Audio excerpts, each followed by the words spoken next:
গুৱাহাটীতে নহয় ছয়গাঁৱতো কৃত্ৰিম বানৰ কবলত ৰাইজ। ছয়গাঁৱৰ আলেকজাৰীত চৰকাৰী বিভাগ আৰু প্ৰশাসনৰ সঠিক পৰিকল্পনা ব্যৱস্থাপনাৰ অভাৱত ভয়ংকৰ কৃত্ৰিম বানৰ আশংকাত আতংকিত সাধাৰণ ৰাইজ।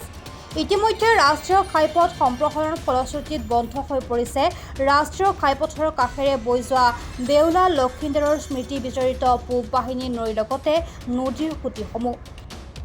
ইয়াতে মানে আমাৰ কি হ'ল ৰাস্তাটো বনালে প্ৰথমতে আপোনাৰ যিবিলাক ঠিকাদাৰ আছিলে তেখেতসকলে তাৰমানে নলাটো নবনালে।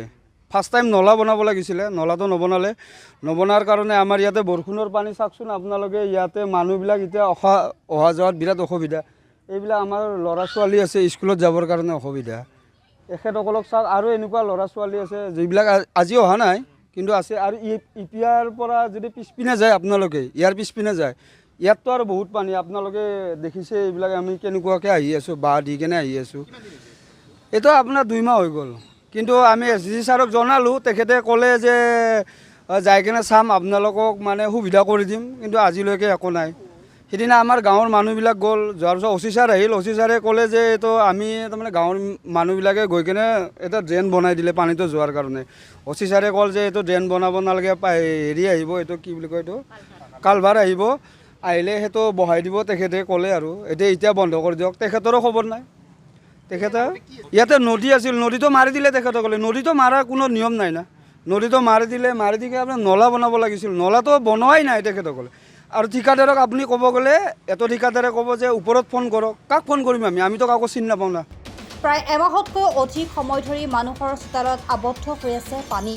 ৰাস্তাৰে অহা যোৱা কৰাত সমস্যাৰ সন্মুখীন হৈছে শিক্ষাৰ্থীৰ লগতে অঞ্চলটোৰ শ লোক। এই সমগ্ৰ ঘটনাক্ৰমক লৈ স্থানীয় প্ৰশাসনে সঠিক ব্যৱস্থা গ্ৰহণ নকৰাৰ অভিযোগ ভুক্তভোগী ৰাইজৰ।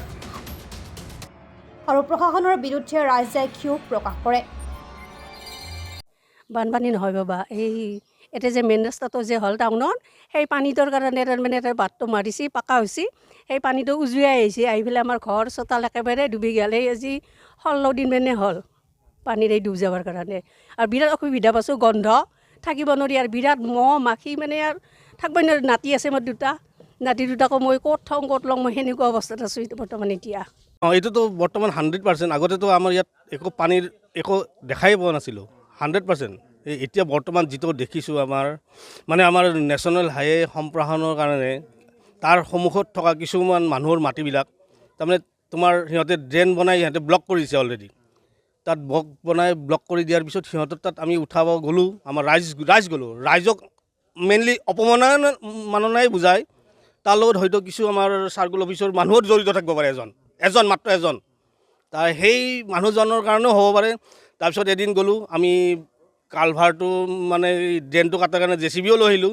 আমাৰ ৰাইজে লজ্জিত হৈছোঁ, এইকাৰণে লজ্জিত হৈছোঁ, সিহঁতৰ কাৰণে আমাৰ আলেকজাৰী ছয়গাঁৱৰ মেইন টাউনৰ লগত লাগি থকা যিখিনি আমাৰ মানুহ আছে, মানুহখিনি আমি এইকাৰণে লজ্জিত হৈছোঁ। সেই 2-3 ঘৰ মানুহৰ কাৰণে আমি আৰু উল্টা সেইটো ব্লক JCB দি খান্দি আৰু বন্ধ কৰি দিব লগা হ'ল।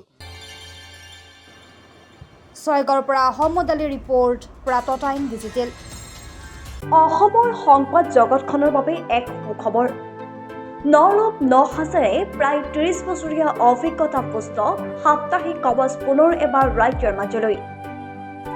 স্বত্বাধিকাৰী প্ৰণীতা কলিতাৰ দ্বাৰা প্ৰকাশিত আৰু অমৰজ্যোতি প্ৰিণ্টাৰ্ছ, গুৱাহাটী কমাৰ্চ কলেজৰ বিপৰীত ফালে মুদ্ৰিত।